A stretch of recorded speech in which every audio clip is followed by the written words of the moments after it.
Your organization has launched an exciting new incident or event reporting system. In this tutorial, you'll learn what to report and how to enter it into the system.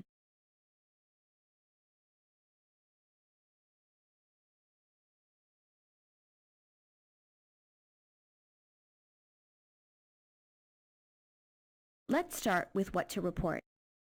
You can help reduce potential harm to patients by identifying and regularly reporting unsafe conditions, such as ceiling leaks, blocked hallways, and exposed wiring.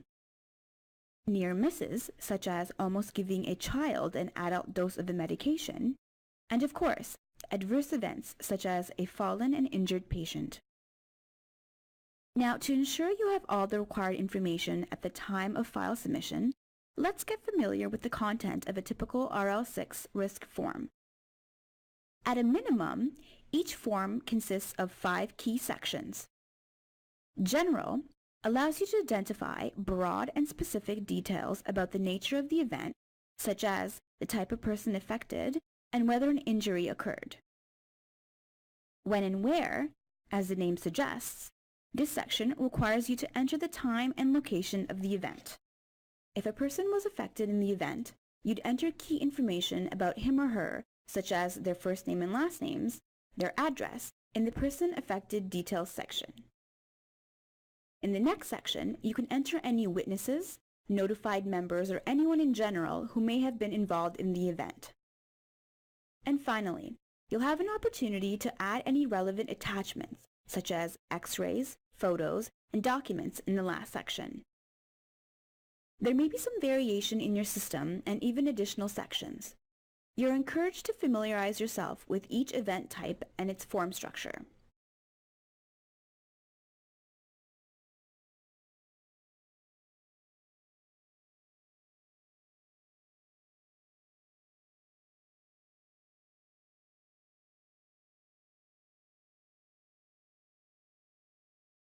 Where each image corresponds to an event type and matching submission form. If you're not sure which icon to use, type in a keyword in the Find a Form search field to narrow down the options.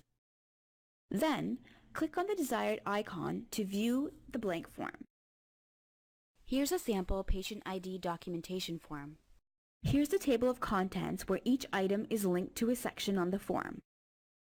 Here's the file status bar to help you keep track of how much of the form you've completed and how far you've left to go. Here's where you'll find the questions or fields. Pay close attention to the ones with the green asterisk, as you'll need to complete those mandatory fields to submit the file. Also, hovering over a form field caption will display a tooltip that provides more information about the field. And here's the Submit button that you can click on once you've finished filling out the form. Do you remember the groups of information you need to report in a typical form? Great! Let's look at a sample scenario and then enter it in this form.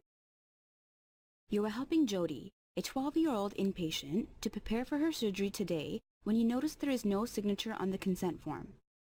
You inform the surgeon that Jody cannot go into surgery. To avoid this from happening in the future, you decide to report it in the system using the workstation in the emergency department.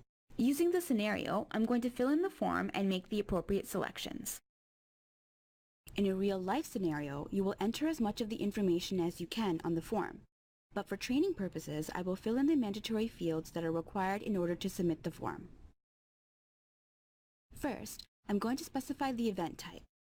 In this case, it is a documentation issue.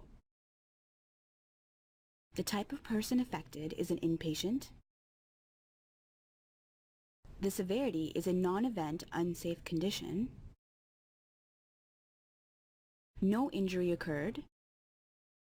There was no equipment involved. In the brief factual description section, I enter a brief description of the event. And I also specify the type of document involved. In this case, it is a surgical procedure consent form. In the when and where event occurred section, I'm going to specify the date the event occurred. I can do this by clicking on the date picker and selecting the date. Now I'm going to select the site, service area, and department the event occurred.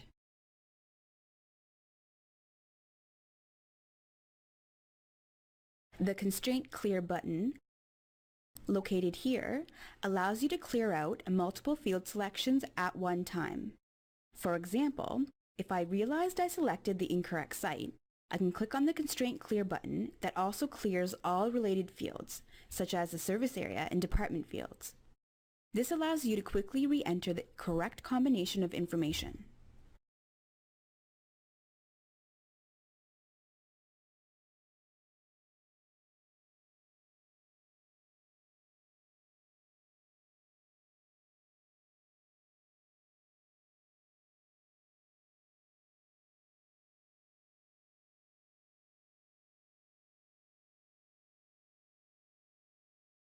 In the Parties Involved, Notified, and Witnesses section, you can enter the details of anyone involved in the event.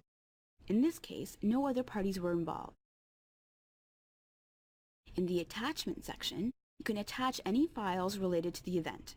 In this case, we will add the unsigned consent form for reference. Click Add and browse for the appropriate file. Select a category for the attachment and enter a brief description. Click OK. Before submitting the form, I want to draw your attention to an important feature that may come in handy. Sometimes you may be pulled away and won't be able to finish filling out the form. In such cases, be sure to save your file as incomplete. You can do this by clicking on More Actions and selecting this option from the list. Okay, now I'm ready to click Submit. For more information about the icon wall or to learn about other features on the submission form, check out the user guide by clicking on the Help link.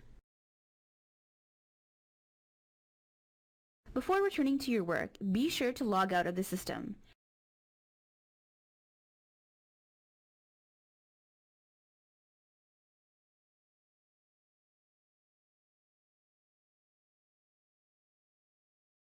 And there you have it. You've just learned how to submit a file.